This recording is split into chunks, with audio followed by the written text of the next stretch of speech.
Hi everyone, I'm sitting here with the amazing Louise Newson, or Dr Louise Newson. It's Monday, it's the day after the Connected Health Weekend, and it's just an honour to be here with you. And as everyone knows, I love going behind the bio so people get to meet the real person, not just the public persona that everyone knows.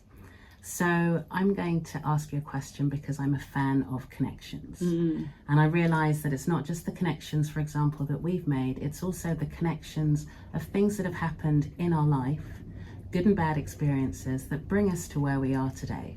So my question to you is, what makes you the woman that you are today? Oh, that's a hard question because so many things, and it's often things that you don't realise at the time. So I am quite reflective. I have suffered in my life. My father died when I was 9, and I think his death made my life quite hard. My mother was left with 3 young children at the age of 40 with no money, but I knew I wanted to do medicine right from the start. From when I was about 4. No one in my family has ever been a doctor before, so I've always been quite determined and I've always worked hard. But when something happens that's out of your control, 2 things happen. You can either spiral out of control yourself, or you can think it's so unfair and so unjust that something's happened that you have to just keep going and work even more and be more determined to make yourself the best version. And it's also made me realise that life is so unpredictable and so fragile. There's no point thinking, oh, I'll wait until I'm this age or this stage of my life. So I think it taught me a lot, just, being bereaved of someone who's so important in your life at such a young age, that you've just got to be a bit more selfish and a bit more determined and a bit more focused for now, not the future. And so how did that play out in terms of your childhood? Well, it changed hugely. I still am from a lovely family, but, I went to a nice school down the road that I used to walk to. I was about to start the final year of my junior school, so I was hoping to go to a grammar school down in Kent, and suddenly that was it. I was taken off to a boarding school, and it was a very strict boarding school. It was really quite horrid when I look back. And it wasn't very academic. My father was a Freemason and it was paid for by the Freemasons. So there were lots of charity people like me whose fathers had died. So we all had this grief that put us together, which was a very weird connection when you're only 10. But it actually, I realised that you've got to do things on your own. You can't depend on others, because I couldn't depend on my teachers because no one had done medicine from the school before. It wasn't academic. But as soon as I started to work hard and be successful in exams, I got really shredded apart by my peers. I had my diary stolen, my tuck, my tuck was stolen as well. My pen was broken that my father had given me as a present. Hard things when you're young and you want to, you're going through puberty and everything. And we had no internet, obviously. I'm old. There was no internet, there was no mobile phones. You couldn't, escape into TikTok. You had to face what was going on. But again, I had to make choices. Do I, pander to them and stop working so I could be one of the cool ones? Or do I just think, you carry on and I'm just going to do this because this is what I want to do that's right? And I worked hard enough that I could get a scholarship for a really good school for 6th form. And that was a real turning point because it made me realise you could play hard and work hard together. I remember the first term of my 6th form, we just had a maths exam to see where, which set to be in. And I got the highest mark and I beat the top scholar. And I was so embarrassed, and I sat there thinking, I can't tell anyone my mark. And people asked me, and I even remember his name, Neil Barrett, the scholar. I was like, Louise, this is amazing. You must be really clever. And no one had ever congratulated me in my peer group before. I was like, what? But what? Why are you? And it was an amazing feeling, actually. But it just means, with anything in life, you can't rest on your laurels. You can't think, oh, this is great, this is enough, because there's always more that you need to do. So I guess that sort of fire in my belly has continued. And I'm quite a complicated person, really, because it's lovely having all this praise and seeing all these women. But then I'm there thinking, this is awful. This is so awful because it shouldn't be like this, So I don't sort of rest on the moment. I'm already thinking, what else can I do? How else can I help more people? But that gives you that determination, because I think so often in life, people get complacent, especially, I don't know how you measure success really, but people think that they're successful and then they sort of take their eye off things, and then they just, become quite complacent. And I think if you're complacent, you don't make change the same way. So how did you find medical school? It was good. It was not what I expected, in that because I'm clever, people just presume that I would get into Oxford, and so I applied for Oxford and didn't get in, which was the best thing ever actually. So I ended up going to Manchester University, and I'm from the south and I'd never been up north before. So just like driving through Rusholme with my mum and seeing all these curry houses and like thinking, what? This is a world I've never been exposed to before. But it was great. It was such a privilege to be there. And I'm very fortunate because I met my now husband on the second day at medical school. Oh my God. I know. And he is really clever. And we started going out, and then we split up for a little while because he was just too annoying. And then we went back, and we've been together since 1989. It's a long time. So he shaped the way my medical school was, but we had some good friends. I loved being in Manchester because I worked in some really deprived areas, like lots of drug addicts, lots of alcoholics, homeless people. I used to volunteer as a student for the Kids Run, where we'd take people out from disadvantaged homes, especially battered, women, refugees, and we'd take these children out. There wasn't really much safeguarding then. We'd take them out on the bus, we'd go to like a park, we would just have the best time with these children. And then we had to drop them off at the end of the street, and the mothers would come out because we weren't allowed to see where they were living. And I just thought, God, I'm so lucky. Like, there's me, woe is me. I didn't have a father, but I've had, a nice, caring, loving family. So even as an early, medical student, I was really enjoying the diversity of my work. And I think that's so crucial now with the work that I do, because it's not just, white, middle class, wealthy women that have hormonal changes. It's everybody. And it's really interesting because so many people think that they are a minority group and they're not being listened to, and they're being excluded from these conversations and treatment. But every woman has a story, and every woman's struggling in this, which is just madness. So if you have all the money in the world, the chances are you'll go and see all these top consultants who know nothing about hormones. And if you have no money in the world, the chances are you'll see a doctor who won't have a clue either. So we're all disadvantaged as women, which is good and bad, but it just shows the enormity of the problem. It's amazing how little our health is funded and researched. Yeah. So how much time as a doctor and as a student did you spend studying female-specific health? So we all do obs and gynae. So I did an 8 weeks obstetrics and gynecology job in Bolton in North Manchester. And we had to do 10 deliveries. So we'd have to deliver these, they're quite young, it was quite deprived areas. So people would often come in like age 16, 17 in labour. It's like, oh. And then we did some gynecology. But I had a really awful gynecologist who, he was very negative to women and dismissive. And I think someone might have mentioned something about hot flushes and menopause then, but nothing really about hormones at all. Lots of women with urinary symptoms, they were given all sorts of weird drugs, never any vaginal hormone. So that was all really. It's shocking. So nothing. And I qualified in 94, and that was the first year that women were included in scientific experiments about, for drugs, for example. So it just shows that all my work really as an undergraduate was based on studies on men. It's madness, isn't it? It's crazy. I mean, to think that it was such a short time ago. I know. Yeah. And we're not little men. No, of course we're not. And, it's crazy, isn't it? But what's really crazy also is we've now got this big debate, like testosterone over here is like trying to get, drugs. It is like getting, I think it's easier. It's so easy to get drugs here, isn't it? It's really easy. But to get testosterone is really hard. So a lot of people say there's not enough data. But we've got a lot of data about men using testosterone. And we've got a lot of data showing that men who use testosterone, their mood, their energy, their concentration improves. They have a lower incidence of heart disease, type 2 diabetes, dementia, osteoporosis. We've known that for many years in men. But somehow we're told we can't look at that data for men. Now, any other drug that I prescribe, we look at male data because we don't have female data.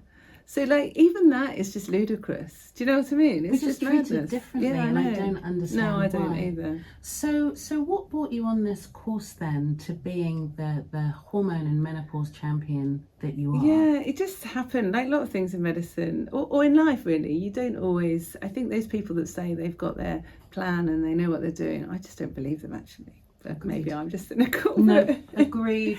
So I've always worked as a medical writer. Well, not always. So I did hospital medicine. So I did lots of different hospital specialties, and I did want to do cancer medicine, actually. And I worked in New Zealand for a year, and then I came back from New Zealand and did a cancer job, and it just didn't feel holistic enough. It was very much, you've got cancer of your breast, you've got cancer of your bowel, you've got cancer of your throat. We'll give you this treatment and that treatment and the other treatment because that's what the studies. And you forget about these poor people having a family and a job and other things. And I just thought it just didn't feel, it was a bit too robotic for the way that I practice medicine. So then I was going to thought, well, maybe I'll go into be a general practitioner because it's more holistic and caring. And also, if I was blessed to have children, I could be a bit more flexible with my work because my husband's a surgeon. And I did general practice, and I had an amazing trainer, Dr. John Sanders, who said to me on my first day, "Louise, you're going to be a really terrible GP." I was like, "Oh, thanks, John." I said, I've like got distinction every exam I've done. Like, why am I? Because he said, all you'll do is treat the disease, not the patient. And I went, well, yeah, that's medicine, isn't it? He said, no, it's not actually. You have to talk to your patients and ask them like why they come, what they want out of their consultation, what's worrying them. And I was like, if I ask them that, they'll think I'm a really stupid doctor. He said, no, they won't. You try it. And I remember the first lad I saw, like soon after he gave me this tutorial, and it was a boy who was he was about 17. And he's like, I can't talk, I've got a sore throat. And I was like, oh, come on, just get on with it. I said, no, John taught me. So I said, oh, so what's worrying you about your sore throat?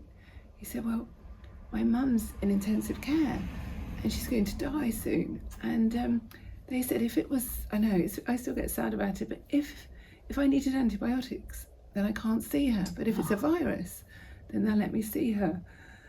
And I just thought, oh my God, if I hadn't asked that, if I just dismissed him like I would have done the week before. You're making me cry. But it's awful, isn't it?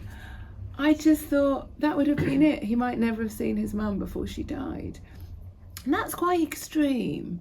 But actually, doesn't it show how important our role as a doctor in communicating is?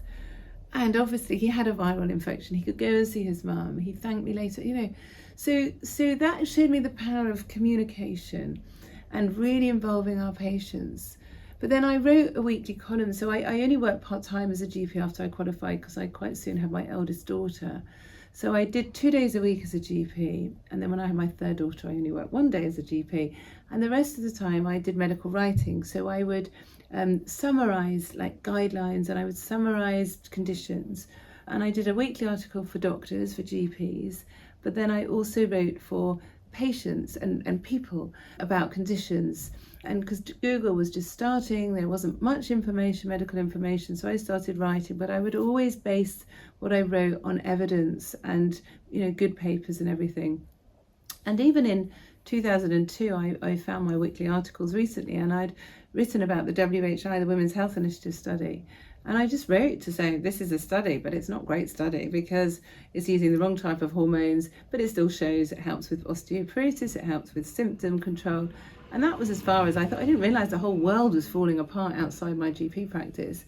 But I wrote on all sorts of topics. And then when the NICE menopause guidance in the UK first came out in 2015, I was doing work with the Royal College of GPs, and they asked me to update the menopause guidance. And so I read it and wrote, and I thought, well, let me go back and read the WHI because this seems a bit, a bit more cautious about hormones. So I went back and reread it. I wrote a review about how ridiculous actually the WHI study was. And it became really, lots of people were very interested in the guidelines because they were the first menopause guidelines. But then I was 45 then, and a lot of my friends were becoming perimenopausal or menopausal. And they'd come to me and say, oh, I've been to the doctor, I'm on this new treatment. I said, oh, good, which HRT have they given you? They said, no, they've given me citalopram, or they've given me sertraline, or venlafaxine. I'm like, these are antidepressants, you're not depressed. They're like, no, they've told me that HRT is really dangerous. And I'm like, what? It's not, like really? And so then I thought, well, this is madness. They need to see someone else, but everyone else was telling them the same. So then I thought, well, I'll work in an NHS menopause clinic. And I went to a few NHS menopause clinics. There weren't many then, but they were run by gynecologists. And the gynecologist said, we don't want a GP. And I said, well, like, why? And anyway, so then I went to a few GP practices and said, could I work there? And they said, no, we're not prioritising menopause. We're prioritising heart disease and diabetes and asthma. I said, okay. So then I decided to do a clinic just on my own 1 day a week, just to help my friends get onto the right HRT. But then I started thinking, well, I've got this knowledge, so I started to write a website and I started to play with social media just to inform people, not so they'd become my patients, so they could hopefully get the right treatment. And then the clinic just went from 1 to 2 to 3 days a week. And then I had a waiting list, and I'm like, I can't do this on my own. So one of my really good friends, Rebecca Lewis, I said, let's just set up a clinic. She's like, what? I said, well, why don't we? I'll get a big bank loan. I'll use all my money and we'll open this building. We rented, well, we still do. We rent this building in Stratford-upon-Avon, and we said, let's just have a couple of other friends and we'll start to see patients. And then the clinic got busy, and then I thought, this is madness. Like, women are coming from all over the UK. They're being underserved by GPs, gynecologists, other healthcare professionals are telling them wrong information. So I thought, I'm going to use my medical writing to do more. And the only way you can do more is with technology. So I thought, well, I'll set up Balance app. So I did it with a great company in Manchester a couple of years after we'd opened the clinic. And I just keep hearing these stories. And so once you start something, I think because I'm a very honest and a very fair person, it feels so unjust and so wrong and so against evidence what's happening. So it's sort of now spiraled out of control, like it really has. But it's not got better. I wish I could tell you that all this work is fantastic and HRT prescribing has really increased, and it's brilliant, and I get so much respect for what I do, and it's not. Like, this last year has been, other than the year my dad died, it's been the hardest year of my life. It's been so difficult because powers that be, medical establishments, different doctors just seem to be so cross with what I'm doing. And it's really weird. Like, I don't get it. I sometimes feel like I live in a parallel world. I find it so hard to understand that you're doing something to help, 51% of the population. And people are so negative about what it is you're trying to do. And I don't think anybody has all the answers because this isn't researched enough, but you are doing evidence-based work to help. So how do you deal with the negativity that comes your way, the personal attacks, because you've had this bravery to forge forward, to set things up, to take risks, to help women, and yet there are people, and social media is so horrible for this. I mean, how do you deal with it? It's really hard. The first time something negative happened, it was actually years ago. Someone criticised me because I spelled something wrong on my website. And I was really upset. I mean, it sounds pathetic now, doesn't it? I didn't know what was coming. This is about 9 years ago, and I was looking at something on my phone before I went to bed, and I said, look at this woman, she's really cross. And he was going, just reminds her that you paid for your website and you're doing it on your own. I went, oh, fair play, okay, I'll do that. But I'm very negative, so I was like, this is the worst thing that's happened. He's like, hang on, just remind her. But then obviously so many worse things have happened to me. And there are lots of times where I just think, I can't, I'm done. I'm not as strong as people think I am. But then I do my clinic every week, and I speak to people like Anka, who came over, who was just so gorgeous yesterday, talking about her own story. Or people stop me in the street and say, because of your podcast, because of Balance, you have literally saved my life. Because I've advocated for myself and I've gone to get treatment and my mental health has improved. Or you've helped my mum, you've helped my sister, whatever. And I just think, well, it would be a shame to just give it all up now when I've done so much. But also I've got 3 daughters, you've met one of them, and she's like a really, really great advocate. She's really full of strength, and she was telling us, wasn't she, at dinner the other night, how she deals with boys, and she's really tough. You know, she's really beautiful, and so many men like really try and play things on with her, and she won't take any nonsense. The way she talks to them, I've witnessed when they've been, it's like, my God, Sophie, I wouldn't have done that when I was 21. But that's the new generation. And I think we need to learn from those women and just go, no, actually, I'm not taking this shit anymore because I'm not doing anything wrong. Like if I'd set up a clinic that was giving ketamine infusions that some women turn to because their mental health's so bad because no one's thinking about their hormones, or was reading and watching about the oxycodone scandal, you know, in the US when these clinics were prescribing these awful painkillers and making lots of money. You know, if I was doing something that was harming people, you know, everybody should be stopping me. Yes. Do you know what I mean? Yes. I'm never going to please everybody. No one is. I'm never going to have 100% of patients. Like, you could open a Michelin star restaurant and there's always going to be someone that doesn't like the food. I mean, that's fine. But I have to just think, actually, like, I'm not doing anything wrong. I'm publishing research. I'm sharing knowledge and information. But it is that thing, like, if you don't like it, just move away. And that's fine, but I think it's hard when it's healthcare professionals that do it. You know, our general medical council are very clear about good medical practice. And one of the things they say is that we need to be respectful and kind to colleagues. So I'm not calling out a single doctor. I mean, there's a big list as long as your arm that I could do, but yes. I'm not going to, because that goes against my registration as a doctor. And being a doctor is the most important thing I can be. But then I also think about, like, the people that bullied me at school. It's a bit ironic. One of them contacted me recently and said, oh, you're doing really well, and I've just seen a photo of your mum and she looks great. It's like, oh, whatever. And then one of them came to see my theatre show last year, and she looked me up and down and she went, you've done really well for yourself, haven't you? And the woman that was helping me with the book signing at the end, she said, who's that woman that spoke to you? I said, oh, did you notice her attitude? And I thought, actually, these people are just not happy people. And I think it's the thing about bullies. When you're in it, you think you're the worst person ever. And you think it's you. But actually, I've never met a kind, happy, self-contained, you know, wonderful person who's a bully.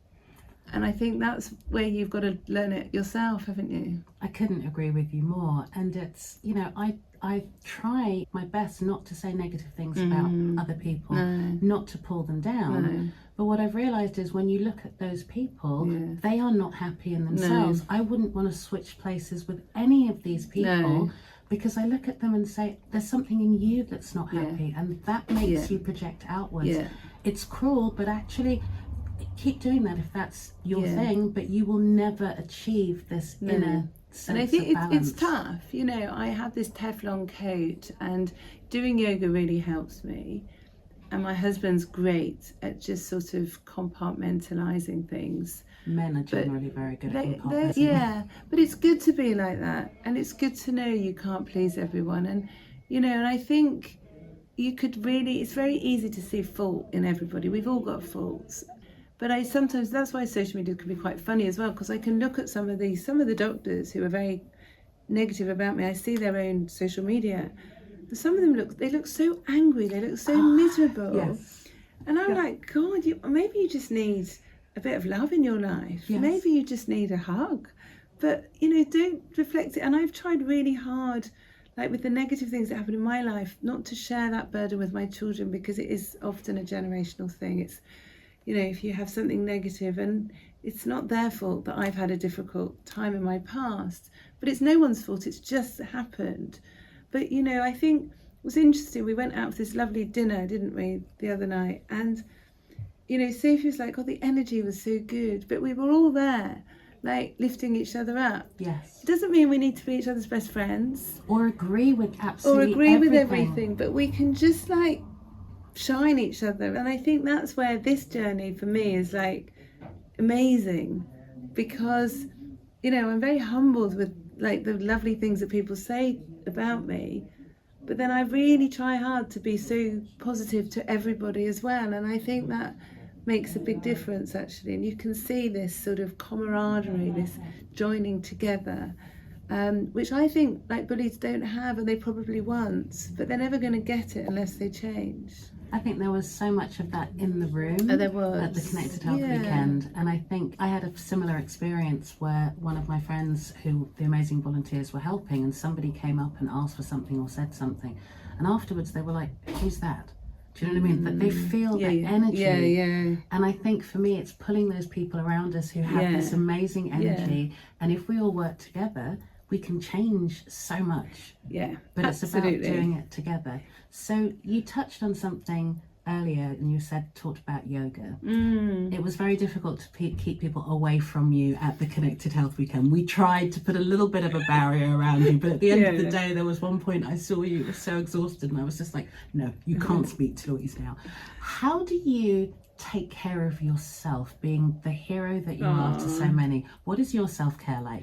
Well, you know, it's not just because of, you know, in the public. I've got 3 children, and, you know, they've all had different health needs. And if you don't look after yourself, you can't look after them. You know, Sophie, the daughter you've met, when she had sepsis a few years ago, she had a lot of time in hospital and she took a long time to recover. And if I hadn't have been well, I could not have looked after her. And so you have to, it's that selfish thing, you get the oxygen mask on first. And you know, I get up and I do yoga, and that puts me in a really good place. And it's only 20 minutes or 30 minutes in the morning, but that's good. And I eat healthily. I'm quite routine-y, and that's really important. I mean, I don't really look after myself well in that because I work all the time, but I enjoy my work. You know, if I didn't enjoy it, I wouldn't do it. And I think, you know, I think somebody said also you can choose 2 out of 3 things. So it's work, family, friends. And, you know, and I think I do have friends, but I don't have a huge social life. Like for me, going out, I don't drink alcohol for a start, but going out, drinking, being out all night is, to me, is a waste of time because I could have achieved something else. But that's just, I've always been like that since a child. So that's just the way I am. Other people love going out and socialising because it's their relaxation. But I think doing what you're comfortable with is really important. And it's taken me a long time to say, no, I'm not coming out for coffee, because I know all you're going to do is talk about, like, I don't know, what your next holiday or whatever, you know, some of the mums from school, for example. But it doesn't mean I don't like them.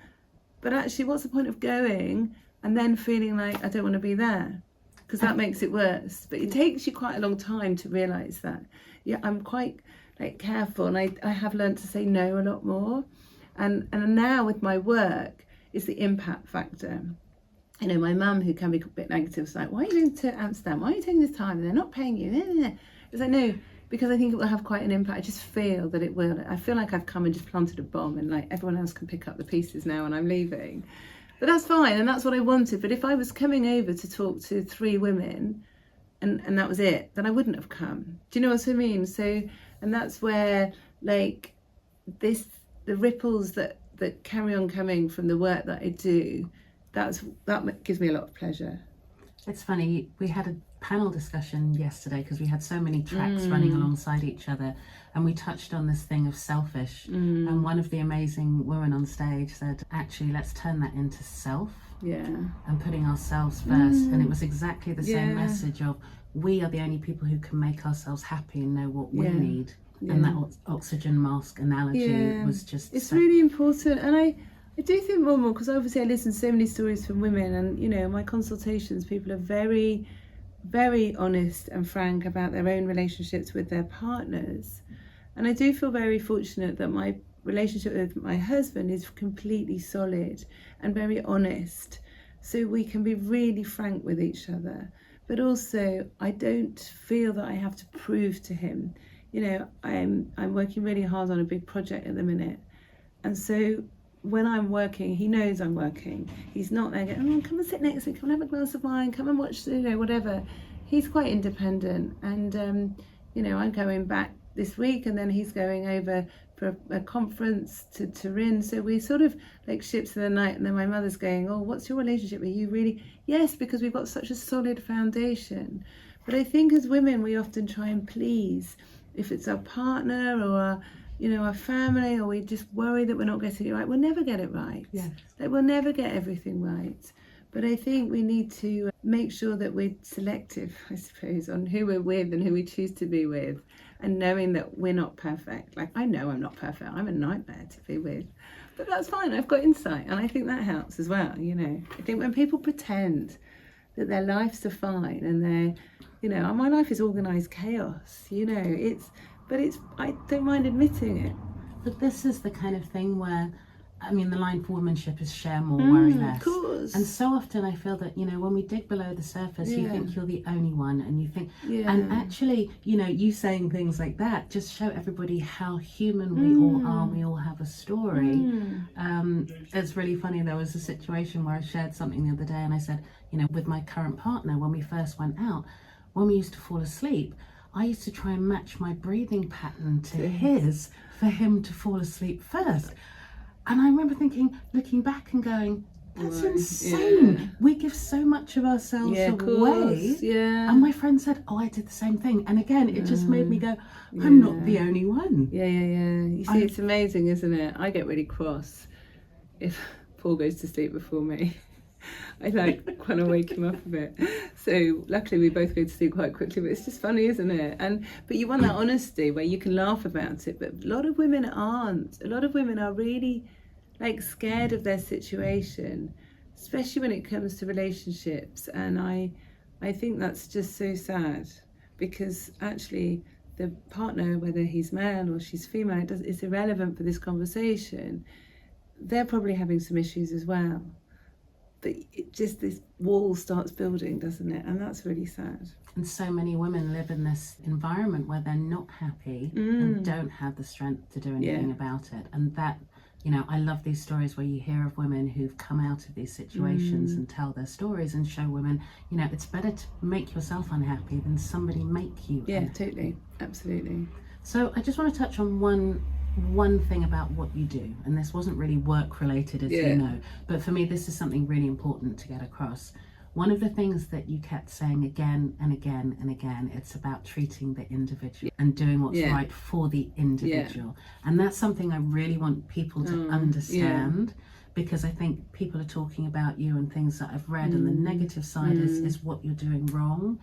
So maybe you can talk a little bit. Absolutely. And that's what we do in anything in medicine. You know, if you had raised blood pressure and your best friend had raised blood pressure, the chances are you'd be on different medication, because you might need a different dose, she might need a combination, and you might need one drug. There's all sorts of things. You might be morbidly overweight, you're not. She might be a super athlete.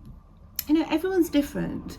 And so that's really important. And we've done this forever in medicine.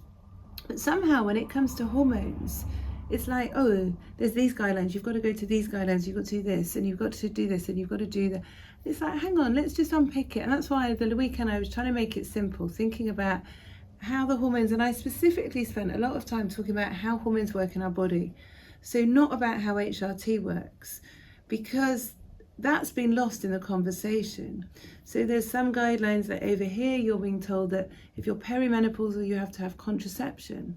Like, so you have to have the Haribo strawberries. What if you want to have the fresh strawberries that are the natural hormones? Like, and then, you know, because I'm a medical writer and a researcher, I suppose, if someone's written guidelines, the first thing I will do is, who's written those guidelines?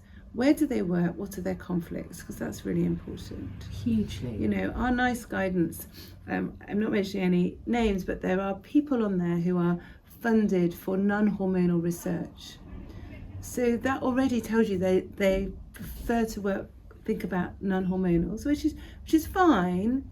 But actually, when you look at the guidelines, the NICE guidance, and you can just do it with searching, the word risk is there a lot more than benefits. And the word breast cancer is there a lot more than osteoporosis. So it's got bias. Yes. Do you see what I mean? Huge That's bias. Without knowing any of the detail. And the financial side of that bias, in terms of the advice people are giving, is insane. It's absolutely, and that's why I'm really careful telling people that I don't work with pharmaceutical companies, because I think it is important that people know that my work is coming from two reasons, you know, from the scientific evidence, but also I have a wealth of clinical experience and practice. So a lot of people who are sort of criticising me, it's worth asking, how many patients do you see in a week? And okay, I do clinic 1 day a week, so I usually see around 10, 13 patients in that day. But I have a clinical teams chat going all the time, and we see about 2,500 women a month through the clinic. Wow. And we have monthly meetings. We discuss cases. We're doing clinical audits all the time. We're obviously publishing research. So even though today I normally see patients on a Monday, I've still got the clinical team chat saying, I've just seen this lady. Oh my God, this lady's really improved. We've just given her this dose, or we've just done this, And so we're learning and learning all the time. Whereas a lot of people, when they're so rude, and I think, hang on, you're doing research nearly full time. You're maybe a gynecologist who's doing a general gynecology clinic where you might see 2 menopausal women a week or a month, but you're writing the guidelines because you've got all the time to write them. So, you know, it's fine in medicine to disagree. You know, that's fine. In life, what in I general. find really interesting is the people that disagree with me, they never contact me. They never ask me. It's a typical bully. Yes. They're not challenging me. Yeah. What they should do is go, Louise, our guidelines say this. We've heard you're doing this. You know, I was called in front of a local medical council about 4 years ago. It was this big panel, like really old-fashioned. They called me in to discuss my clinic, and they were worried about me. It was a whole load of local GPs and gynecologists. So I went, and I said, I just wanted to know before we start this conversation, like, do you know anything about me? They said, well, what do you mean? I said, do you know anything about my background? They said, no. I said, okay, do you know I've got a first-class honours degree in pathology? Do you know I'm a member of the Royal College of Physicians, and I'm a fellow of the Royal College of GPs? And I've worked as a medical writer for 25 years, and I've written 4 books on evidence-based medicine. They went, oh no, we didn't know that. We want to talk to you because we hear that you don't write letters for any of your patients. I said, oh, well, the average length of our new patient letter is about 2 pages, but we ask our patients whether they want to share that letter with their GPs. And some of them say no, they're consenting adults, it's up to them. So, but we always do. And we document if they don't want to share it, but most women do. They print it off, or we've got your, GP's emails, and we email the letter. And oh, we didn't know that. I said, well, why don't you do your homework before just coming? And by the end of it, they were fine. But often it's just a whisper game, isn't it? But what I find is really weird is they're not. I know there was some hostility about me coming to Netherlands, but I didn't meet any of those doctors. They didn't talk to me. And that's what amazes me, because we learn through sharing and discussing, and maybe somebody will learn something from you, you'll learn something from them. And that's how we progress. But when it becomes you or me, your view, my view, that's such a male way of conflict. But medicine is very patriarchal, it's very hierarchical. And one of the things that I've been told off for is because I'm only a GP. And that really, really annoys me. Firstly, for the whole profession of general practitioners, why are we second rate?